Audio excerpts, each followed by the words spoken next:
Sobat Kristus semua, ya minggu ini kita memasuki minggu ketiga dan di minggu ini kita akan merayakan hari kemerdekaan bangsa kita, bangsa Indonesia.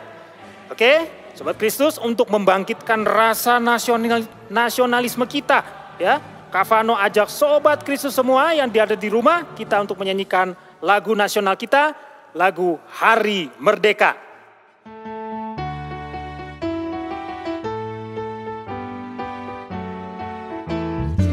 17 Agustus tahun 45, itulah hari kemerdekaan kita.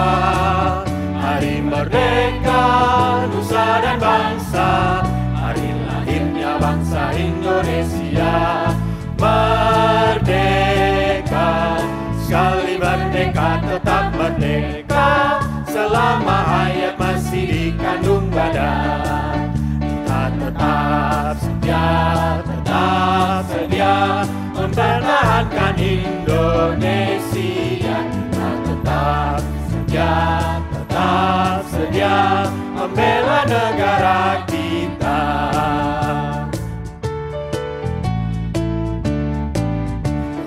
17 Agustus tahun 45, itulah hari kemerdekaan kita.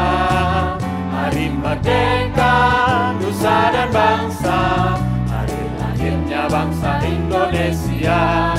Merdeka, sekali merdeka tetap merdeka, selama hayat masih dikandung badan.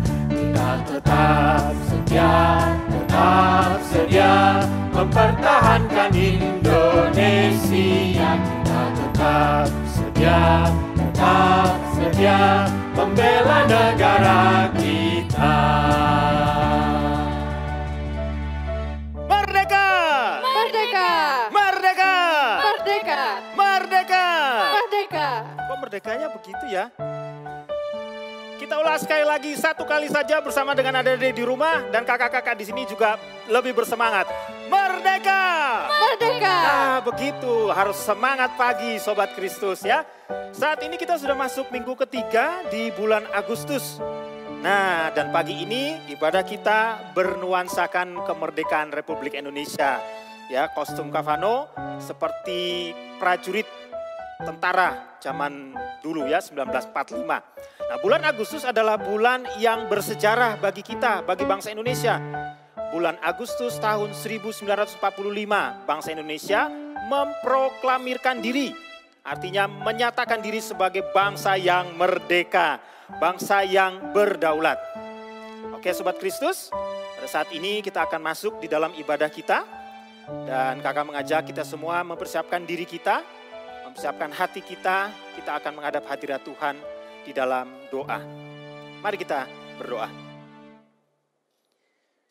Terima kasih Tuhan, kalau pada pagi hari ini kami semua sudah berada di depan gadget kami masing-masing, tetap di dalam rumah kami masing-masing, untuk kami mau beribadah sekolah minggu pada pagi hari ini.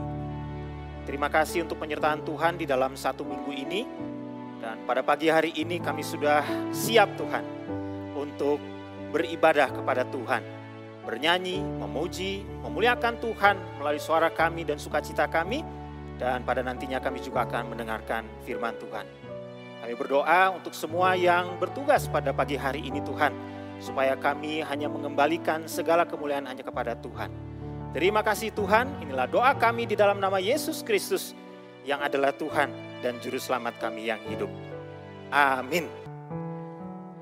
Oke Sobat Kristus, sudah 2 minggu berlalu dan kita sudah melihat 2 sila dari negara kita, dari dasar negara kita Pancasila ya. Yang pertama apa? Ketuhanan yang Maha Esa. Yang kedua, kemanusiaan yang adil dan beradab. Dan di minggu ketiga ini kita sudah tiba pada sila yang ketiga.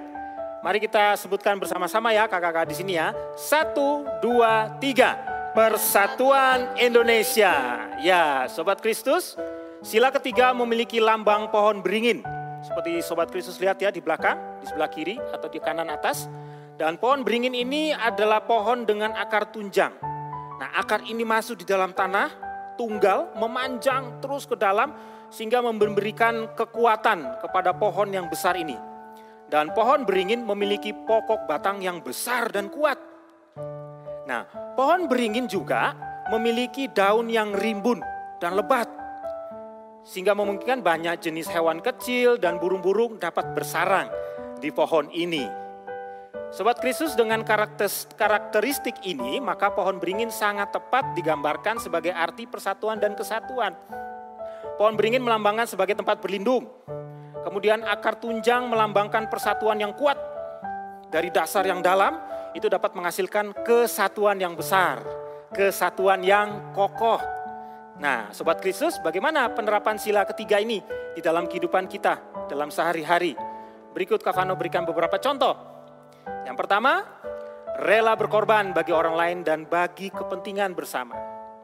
Yang kedua, berteman tanpa membeda-bedakan suku, agama, ras, ataupun adat istiadat. Yang ketiga, menggunakan produk dalam negeri ya sebagai wujud cinta bangsa. Keempat, menjadi pendamai bila ada yang bertengkar, teman atau saudara. Nah, kelima, tidak bergosip. Nah, dan menyebarkan rasa permusuhan dengan orang lain. Dan yang keenam, mengutamakan kerjasama dan diskusi dalam menyelesaikan setiap pekerjaan. Sobat Kristus, tahukah sobat bahwa Belanda dalam serikat dagangnya atau yang biasa disebut VOC ya, itu telah menjajah bangsa kita sejak tahun 1603 loh. Dan sejarah mencatat ada 51 pahlawan kemerdekaan yang wafat di dalam melawan penjajah. Belum lagi terhitung jutaan jiwa ya yang berjuang ikut berperang sejak tahun 1604 sampai 1945. 300 tahun lebih Sobat Kristus. Nah, kita lihat bahwa untuk kemerdekaan ada perjuangan, bahkan perjuangan sampai mati. Berjuang dan sebuah pembebasan itu harus ada pengorbanan yang besar. Kalau tanggal 17 Agustus kita, bangsa Indonesia ini mengenang para pahlawan yang telah berjuang mengorbankan jiwa mereka, terlebih lagi kita. Kita ini adalah Sobat Kristus. Kita semua tidak saja merdeka dalam berbangsa, namun juga merdeka dari dosa, merdeka dari maut. Ya, dan itu karena sebuah pengorbanan, melalui sebuah penebusan. Ya, melalui Kristus Yesus yang mencurahkan darahnya mati di kayu salib, namun juga bangkit. Menebus kita semua yang percaya, membebaskan kita dari penjajahan dosa.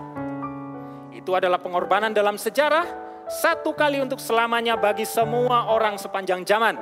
Sebuah pengorbanan yang tidak ada bandingannya. Ya, Tuhan kita luar biasa, Tuhan kita hebat, Tuhan kita sungguh baik. Oke, Sobat Kristus, Kavano ajak Sobat Kristus bangkit berdiri. Semua bangkit berdiri, ya. Dengan bersemangat, bertepuk tangan sambil bersuka cita. Mengangkat suara kita, mengangkat pujian kita dengan pujian ini. Ya, dengan suatu syukur kepada Tuhan.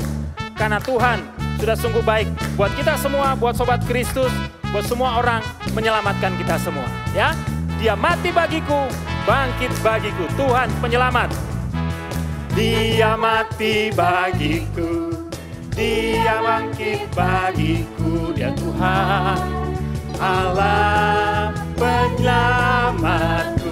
Maut dikalahkan, kuasa maut dikalahkan, hidupku dipulihkan, Dia Tuhan, Allah kemenangan. bersama Dia bangkit, sangat baik. Dia sungguh baik, Dia sangat baik, Yesus, Dia baik bagiku. Dia sungguh baik, Dia sungguh baik, Dia sangat baik, Yesus, Dia baik bagiku. Tetap bersemangat semua Sobat Kristus dengan sukacita, dan semua kakak-kakak yang ada di sini ikuti gerakannya. Supaya kita bersama-sama memuji Tuhan dengan segenap hati kita, dengan segenap diri kita. Karena Tuhan adalah penyelamat dan Dia ada di dalam hidup Sobat Kristus, bergerak senantiasa menjadi kekuatan. Dia ada dalamku, bergerak di hidupku. Dia ada dalamku, bergerak dalam hidupku. Dia Tuhan, Allah kekuatanku. Penuhi hatiku, Dia penuhi hatiku dengan kuasa kasih-Nya. Dia Tuhan, Allah kemenanganku. Dia sungguh baik, Dia sungguh baik, Dia sangat baik. Yesus, Dia baik bagiku. Dia sungguh baik, sangat baik. Dia sungguh baik, Dia sangat baik. Yesus, Dia baik. Lebih bersemangat katakan, sungguh baik, sangat baik. Dia sungguh baik, Dia sangat baik. Yesus, Dia baik bagi. Dia sungguh baik. Dia sungguh baik, Dia sangat baik. Yesus, Dia baik. Katakan, Yesus, Dia baik bagiku. Yesus, Dia baik. Siapa yang Dia baik bagiku? Yesus, Dia baik. Sekali lagi katakan, Yesus, Dia baik bagiku. Yesus, Dia baik bagiku. Oke, Sobat Kristus, silakan duduk kembali ya. Nah, Sobat Kristus bisa lihat ini, Kak Vano hari ini menjadi seorang tentara. Ya, ceritanya mau berperang. Nah, seorang tentara yang sedang dalam peperangan itu tidak ada hal yang paling penting bagi dia selain berjuang. Kalahkan musuh ya dan menang. Seperti Kak Vano menjadi prajurit ini harus siap diperintahkan apapun oleh komandannya. Ya, karena prajurit tahu dengan patuh pada komandan, maka ia dapat melakukan bagian tugasnya dengan baik. Dengan taat atas perintah komandannya, sang prajurit dapat berjuang dengan maksimal. Ya, nah bagaimana dengan Sobat Kristus? Bukankah Sobat Kristus juga semua adalah prajurit, pejuang loh? Ya, kalian berjuang untuk apa? Di dalam pendidikan. Siapa komandan kalian dalam hal ini? Ya guru di sekolah, serta papa dan mama di rumah sebagai guru kalian di rumah ya. Dan bagaimana dengan iman kalian? Kalian pun prajurit, pejuang. Berjuang menjadi murid Kristus yang benar. Berjuang menjadi teladan karena kalian sudah ditebus oleh Kristus. Berjuang untuk melawan setiap godaan yang datang. Dan untuk menang di dalam pertempuran iman ini, ya Sobat Kristus harus taat. Taat kepada komandan kita semua, yaitu siapa? Ya Tuhan sendiri. Ya, seperti dalam ayat emas kita minggu ini yang dari 2 Timotius 2 ayat 4 yang berkata, seorang prajurit yang sedang berjuang tidak memusingkan dirinya dengan soal-soal penghidupannya, supaya dengan demikian ia berkenan kepada komandannya. Sobat Kristus, dalam ayat emas ini kita diingatkan lagi siapa kita dan siapa Tuhan kita. Apa yang wajib kita lakukan dan mana yang tidak perlu kita pusingkan agar kita berkenan kepada komandan kita, Yesus Kristus. Ya, Kak Vano undang kita semua ya membaca kembali ayat emas kita bersama-sama mulai dari ayatnya 1, 2, 3. 2 Timotius 2 ayat 4. Seorang prajurit yang sedang berjuang tidak memusingkan dirinya dengan soal-soal penghidupannya, supaya dengan demikian ia berkenan kepada komandannya. Ya, ingat Sobat Kristus adalah generasi bagi Kristus. Itu artinya Sobat Kristus hanya hidup bagi Tuhan Yesus. Maka kita harus memiliki hidup yang berkenan hanya kepada Yesus. Hanya taat dan setia kepada Tuhan. Ya, seperti juga dalam Amsal pasalnya 23 Tuhan bilang bahwa kita tidak usah iri dengan orang yang berdosa yang sepertinya hidupnya menjadi lebih enak dari kita. Tetapi Tuhan berkata bahwa kita harus takut akan Tuhan senantiasa.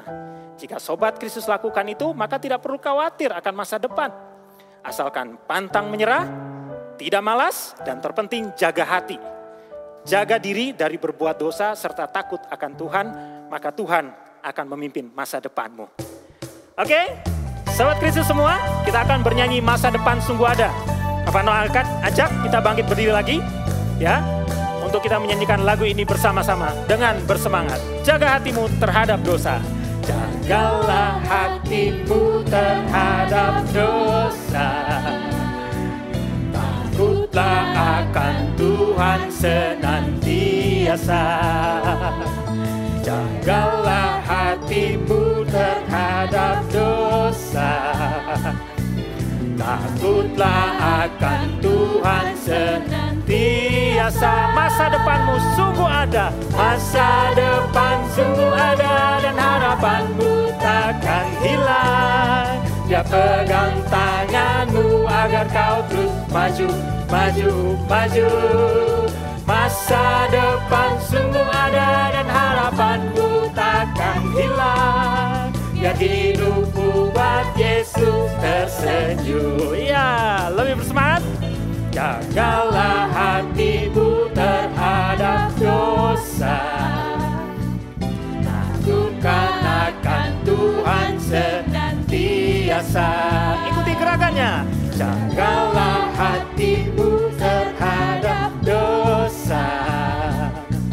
Takutlah akan Tuhan senantiasa. Masa depan sungguh ada, masa depan sungguh ada, dan harapanmu takkan hilang. Dia pegang tanganmu agar kau terus maju, maju, maju. Masa depan sungguh ada, dan harapanmu takkan hilang. Biar hidupmu buat Yesus. Senyumnya. Senyum. Masa depan sungguh ada, bersama-sama. Masa depan sungguh ada, dan harapanmu takkan hilang. Dia pegang tanganmu agar kau terus maju, maju, maju. Masa depan sungguh ada, dan harapanmu takkan hilang. Biar hidupmu buat Yesus tersenyum. Biar hidupmu buat Yesus tersenyum. Biar hidupmu buat Yesus tersenyum.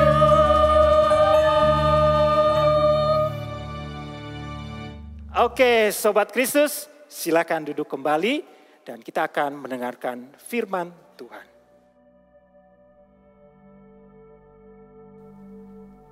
Salam damai sejahtera, Sobat Kristus. Senang sekali kita boleh bersama-sama kembali di dalam merenungkan firman Tuhan. Kalian masih sekolah online? Sudah berapa lama ya? Juli, Agustus, 2 bulan kalian sekolah online. Bagaimana?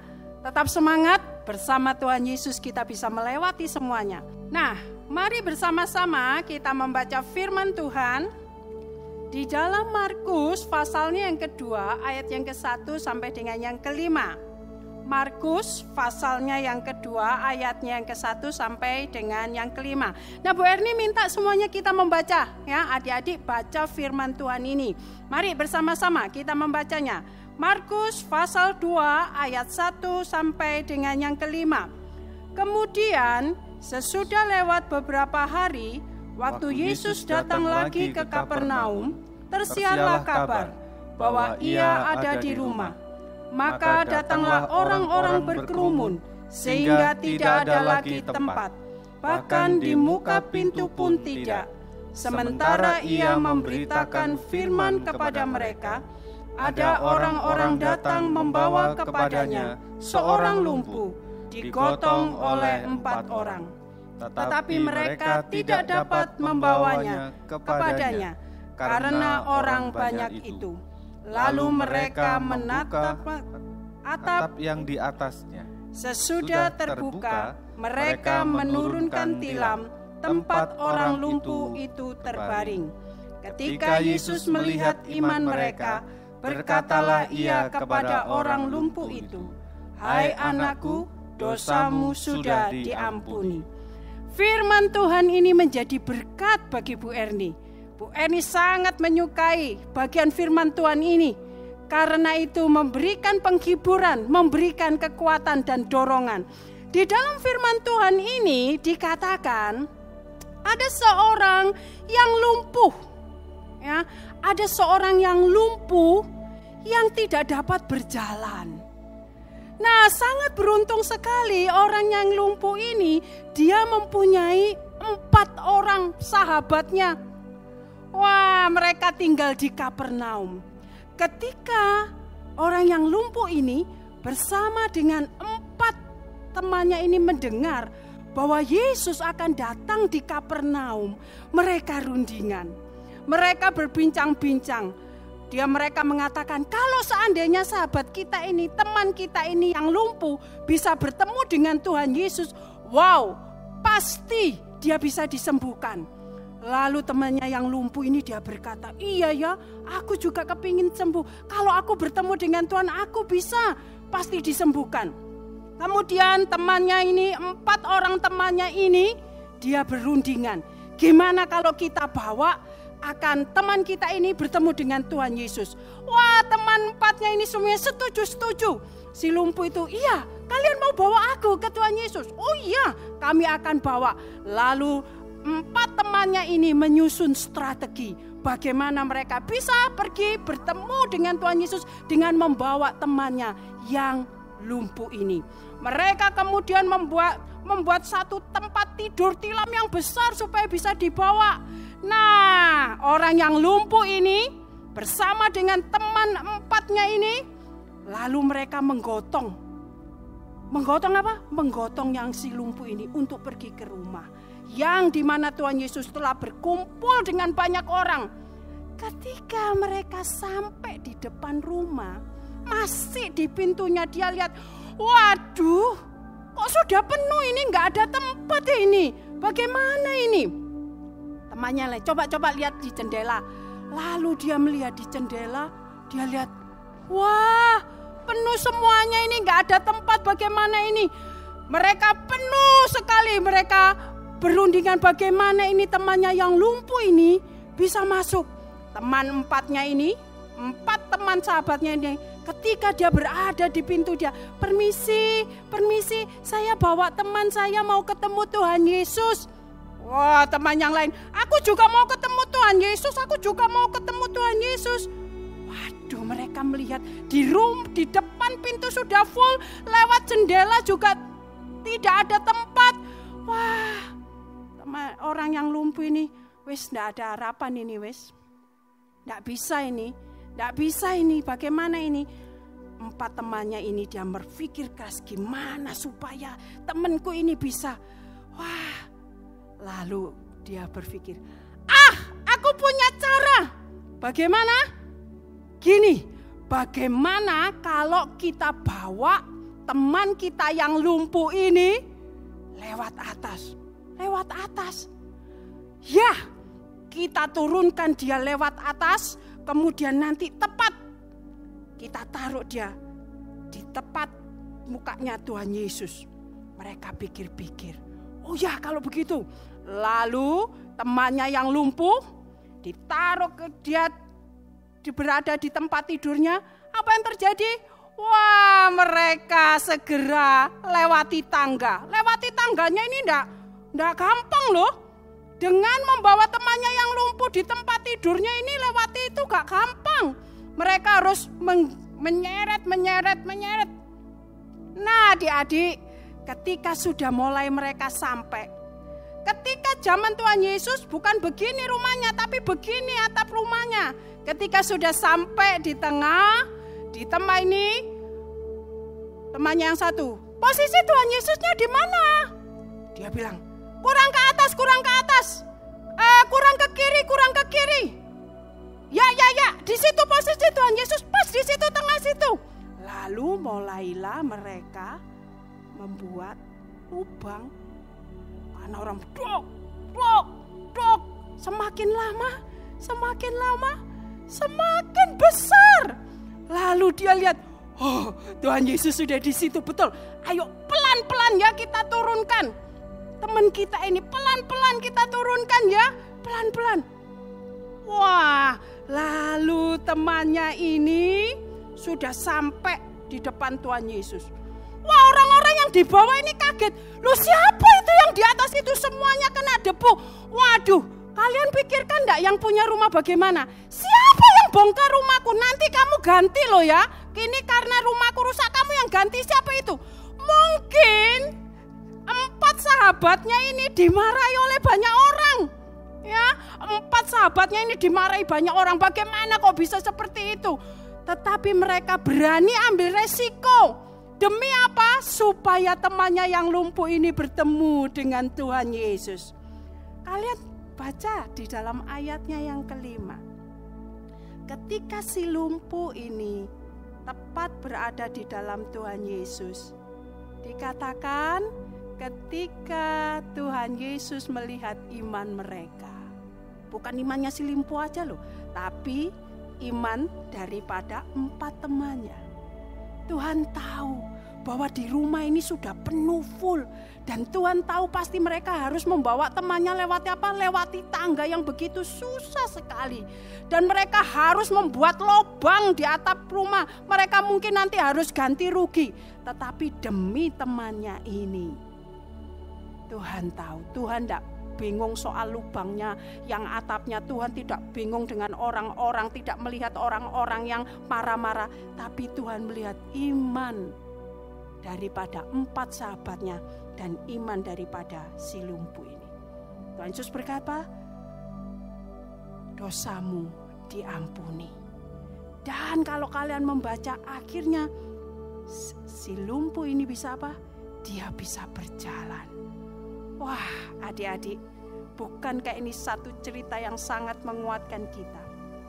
4 sahabat ini dan juga si lumpuh ini melihat Tuhan Yesus, sehingga kesulitan apapun tidak peduli dia mungkin harus dimarahi orang, tidak peduli ketika sudah penuh rumah itu, mereka tidak undur, mereka tidak mengurungkan niatnya, tapi mereka berani menghadapi semua kesulitan itu. Karena apa? Karena mereka percaya kepada Tuhan Yesus. Mereka melihat Tuhan Yesus, sehingga tidak ada satupun yang bisa menghalangi mereka untuk datang kepada Tuhan Yesus. Adik-adikku, kalian adalah sobat Kristus yang dipilih oleh Tuhan. Kalian adalah generasi yang sangat luar biasa. Ingatlah, ketika engkau menghadapi kesulitan apapun, tetapi jika engkau percaya kepada Tuhan Yesus, engkau hanya melihat kepada Tuhan Yesus, kesulitan apapun tidak akan bisa menghalangi engkau. Tuhan memperhatikan engkau, Tuhan mencintai engkau. Apakah engkau punya teman saat ini? Bawalah mereka datang kepada Yesus. Doakan mereka, beritakan tentang Tuhan Yesus, kasihi mereka seperti 4 sahabat itu. Di tengah-tengah kesulitan apapun, mereka berani datang. Sebab mereka apa? Percaya kepada Tuhan Yesus. Dan Tuhan Yesus tahu, orang-orang yang percaya kepadanya, Tuhan Yesus tidak akan pernah tinggalkan. Bagaimana dengan kalian? Apakah hari ini kalian menghadapi kesulitan-kesulitan? Ataukah kalian punya teman yang menghadapi kesulitan? Apa yang harus kalian lakukan? Datang kepada Yesus. Berdoa kepada Tuhan Yesus, hadapi kesulitan itu, hadapi persoalan itu bersama dengan Tuhan Yesus. Percayalah, Tuhan Yesus bisa menolong kalian. Maukah adik-adik? Maukah? Mari bersama kita berdoa. Tuhan Yesus, terima kasih. Sebab Tuhan Yesus selalu melihat kami. Tuhan, kami saat ini mungkin punya kesulitan dalam hidup kami. Kesulitan sekolah kami yang online ini. Kadang-kadang susah kami untuk mengerjakan PR.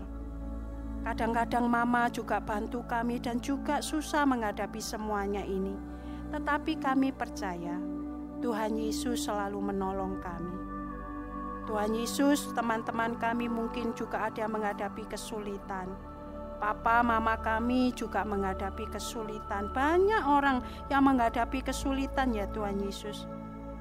Tetapi ajarkanlah kepada kami hanya memandang kepada Tuhan Yesus yang bisa menolong kami, yang menjadi sumber pertolongan kami. Karena itu Tuhan Yesus, kami tidak akan takut menghadapi kesulitan apapun. Kami tidak akan malas-malasan ketika menghadapi ulangan PR yang sulit. Kami tidak akan takut dan kami tidak akan malas-malasan. Tetapi kami akan datang kepada Yesus dan kami akan berjuang menyelesaikannya. Terima kasih ya Tuhan Yesus. Kami juga berdoa untuk teman-teman kami yang menghadapi kesulitan, yang mungkin sakit, menghadapi persoalan-persoalan. Kami berdoa juga untuk semua papa mama kami. Berikan kami kekuatan untuk percaya dan memandang kepada Tuhan Yesus Kristus yang akan selalu menolong kami. Terima kasih ya Tuhan Yesus. Hanya di dalam satu nama, Tuhan kami Yesus Kristus, kami ini sudah berdoa dan mengucapkan syukur. Amin. Tuhan Yesus memberkati kalian semua. Mari Sobat Kristus, jadilah generasi bagi Kristus yang pantang menyerah. Tidak berputus asa, mau terus berusaha lakukan yang terbaik dan penuh dengan tanggung jawab. Dan tidak perlu khawatir akan hari depan. Tetaplah setia, tetaplah taat, jaga kekudusan hidup Sobat Kristus kalian. Miliki hidup yang berkenan hanya kepada Tuhan Yesus. Dan Tuhan Yesus akan memelihara Sobat Kristus senantiasa. Sobat Kristus, saat ini mari kita bersama-sama mempersiapkan hati kita. Kita akan sama-sama berdoa, menaikkan pokok-pokok doa kita dalam doa syafaat. Yang pertama, mari kita bersyukur untuk Indonesia yang sudah memasuki usianya yang ke-75 tahun. Ya Tuhan senantiasa terus berada di negeri kita ini, memimpin kita. Dan yang kedua, kita juga berdoa kepada gereja-gereja yang ada di Indonesia agar terus bertumbuh di dalam Tuhan. Mari kita mengambil sikap berdoa, kita akan berdoa bersama-sama. Kembali lagi Tuhan, kami menghadap hadirat Tuhan pada pagi hari ini dalam bersyafaat Tuhan.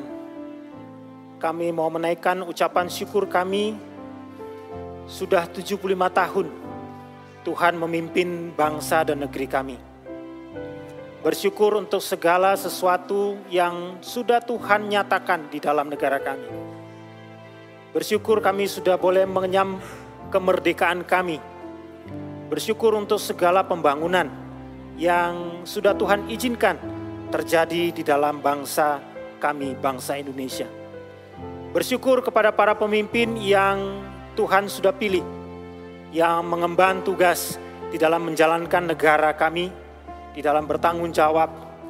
Dan kami juga bersyukur bahwa kami dapat hidup bebas, hidup bernegara dengan baik, dan kami memiliki kedaulatan yang penuh sebagai bangsa yang merdeka.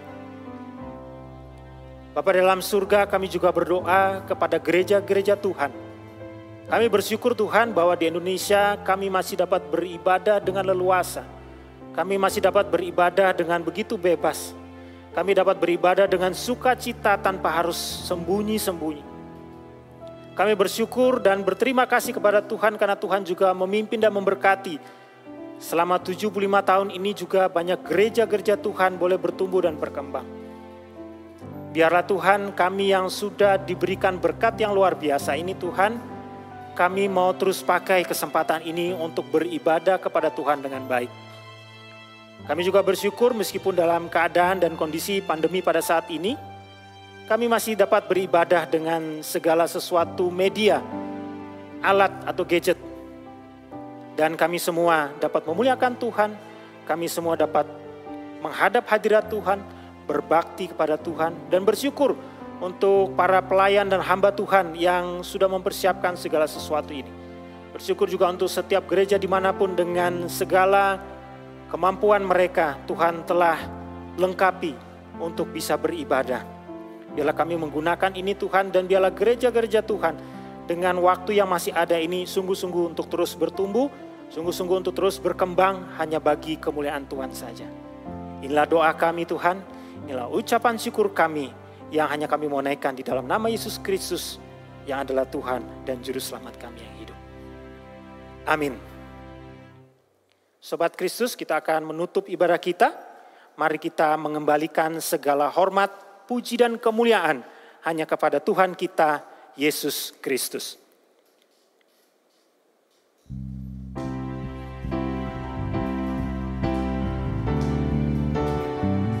Sebab segala sesuatu adalah dari Dia dan oleh Dia, kepada Dia, bagi Dia kemuliaan sampai selamanya.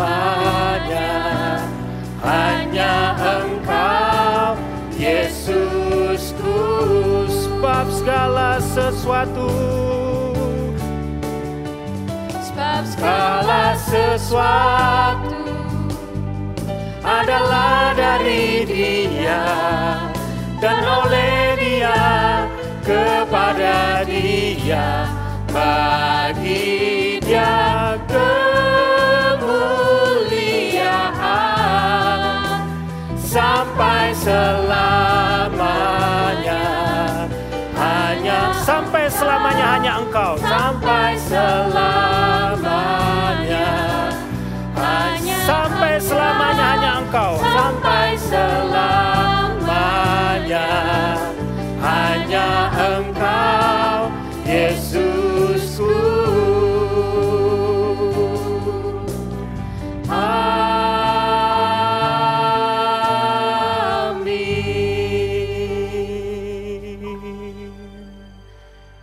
Mari kita bersatu dalam doa penutup. Terima kasih Tuhan untuk ibadah kami pada pagi hari ini. Kami bersyukur dan berterima kasih untuk semua yang sudah kami naikkan hanya kemuliaan kepada Tuhan. Terima kasih juga untuk firman Tuhan, dan terima kasih untuk kami semua yang berada di rumah Tuhan sudah pimpin di dalam ibadah kami pada pagi hari ini. Biar segala sesuatunya kami boleh memperoleh berkat dari Tuhan, dan kami memuji Tuhan dan memuliakan Tuhan sepanjang hidup kami. Haleluya. Amin.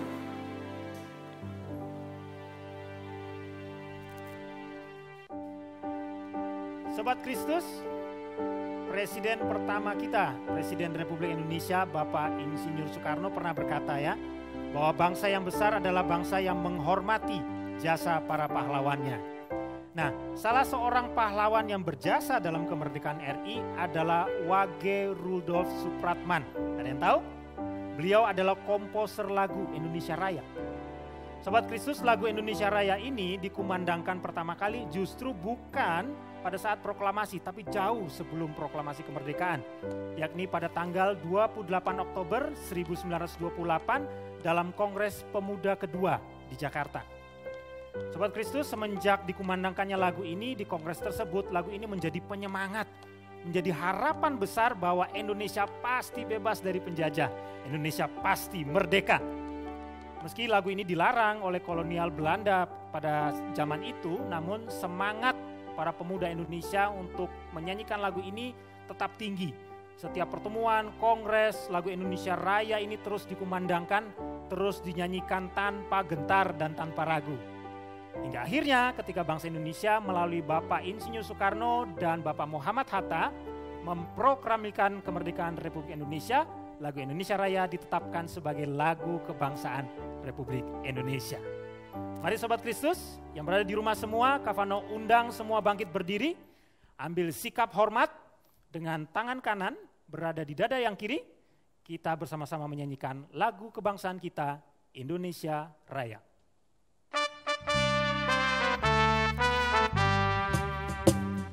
Indonesia tanah airku, tanah tumpah darahku. Di sanalah aku berdiri, jadi pandu ibuku. Indonesia kebangsaanku, bangsa dan tanah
merdeka.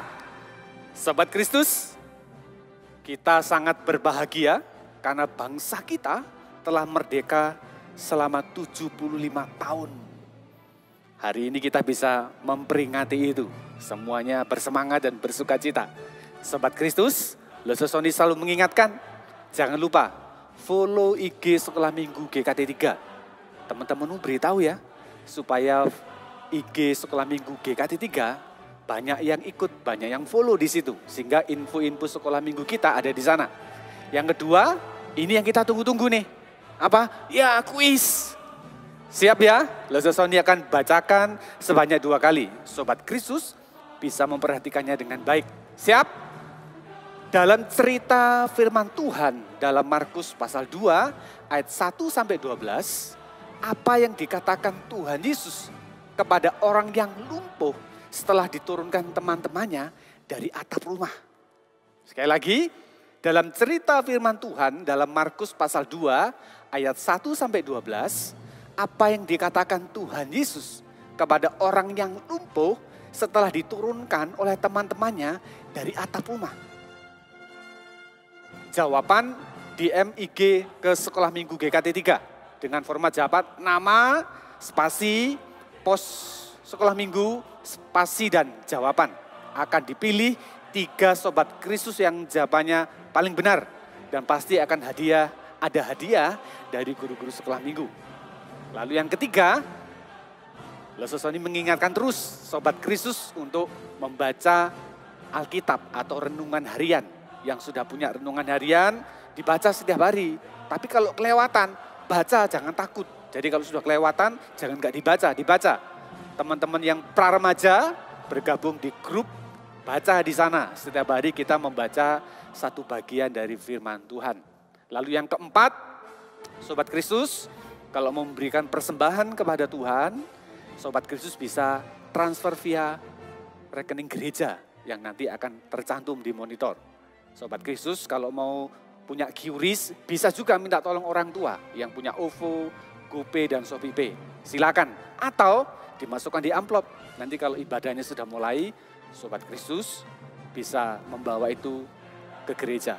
Oke Sobat Kristus, sampai bertemu. Tuhan Yesus memberkati.